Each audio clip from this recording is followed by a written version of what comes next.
the streets or women half dressed in beautiful shimmery outfits? If so, then you are thinking about Carnival, affectionately known as the greatest show on earth. Carnival is celebrated yearly and is the largest celebration in Brazil and attracts a plethora of spectators from all over the world. When you see participants in one of the many parades at Carnival, there is one particular dance that will be noticed. This dance is called the Samba, which was initiated into the Carnival in the early 1900s. Although Samba is now a popular dance all over the world, including ballroom competitions, this was not always the case. To understand the history of Samba, we have to go back to the early 16th century. The predecessor to Samba is called Batuque. The Batuque originated in West Africa, traveling to Portugal as early as the 16th century because of the slave trade. It was then brought to Brazil after the Portuguese transferred upward to thousands of African slaves. In Portugal, the Batuque was performed as a solo or couple dance surrounded by others in a circle and accompanied by hand clapping, percussive instruments, shuffling feet, and wiggling hips. The Batuque relied strongly on the beating of drums. The Batuque was more a seductive and improvisational dance. The dancer or group of dancers would choose who was going to replace them by performing the umbagada. By the way, the umbagada is the most unique aspect of the Batuque. The dancer would touch their own navel up against the navel of another dancer, which is now inviting them to take over the dance. The Batuque accumulated the attractions of whites, blacks, and the mulattoes. The Batuque was banned in Portugal by Emperor Manuel I because of the wild, expressive movements. Once the Batuque was brought to Brazil, the components of Catholicism and Amazon indigenous practices incorporated the Batuque, transforming it into a Brazilian religion.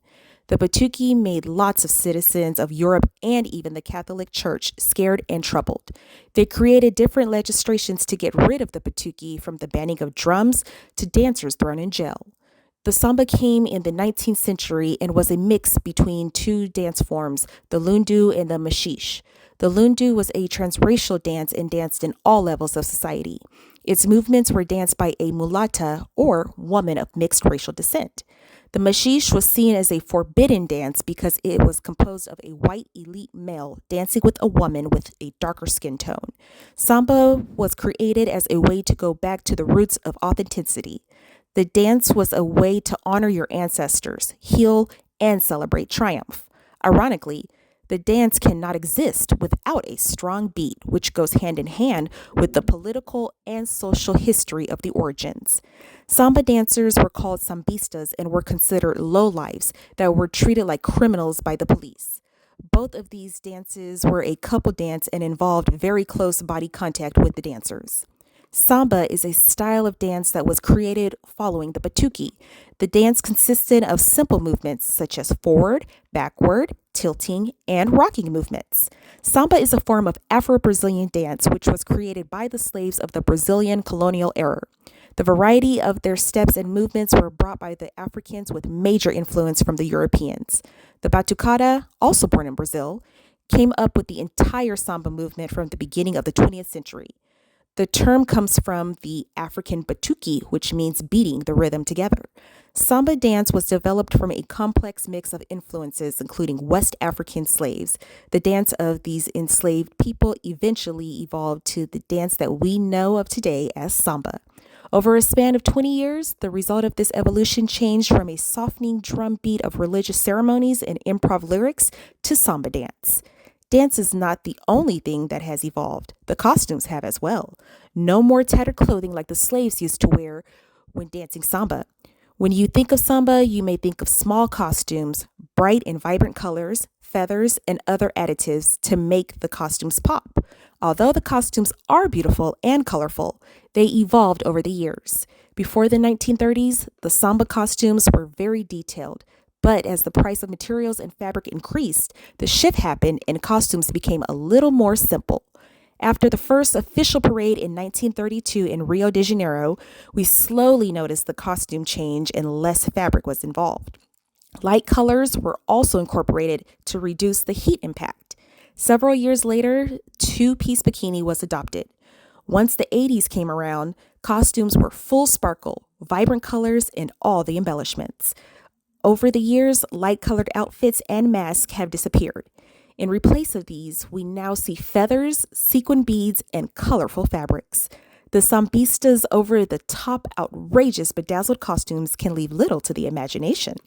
After the Batuque ban, street pageants and celebrations helped to create the rise of the samba dance.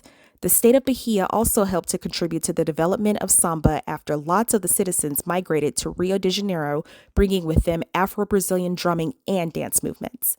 The Bahian ladies would also play a role in samba's development. They sold goodies in the daytime and promoted religious sessions and samba parties in the nighttime.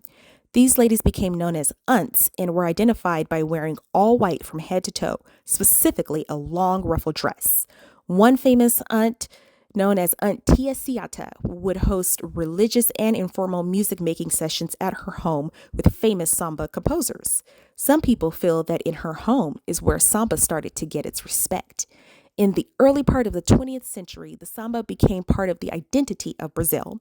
To dance the samba, the dancer's hips move with the feet while the upper body stays in place. Almost like from the waist down, there is another person dancing. Samba thrives from the beating of drums like the Batuque did. After the ban, samba became a huge part of carnival. Samba is now viewed as the alive part of carnival.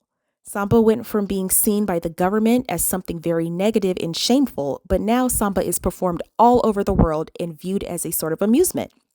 There are samba schools globally teaching this dance to enthusiastic learners. In 1933, the mayor of Rio made a contribution to the schools and they were officially featured on the Carnival program in 1935. Drums were banned and now drumming is the driving force of samba.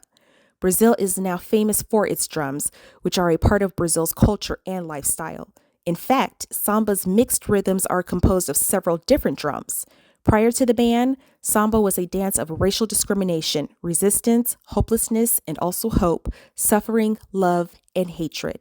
The cultural significance of the Batuque and samba was for all races, white, black, and mulatto, as it traveled from Africa, Portugal, and Brazil.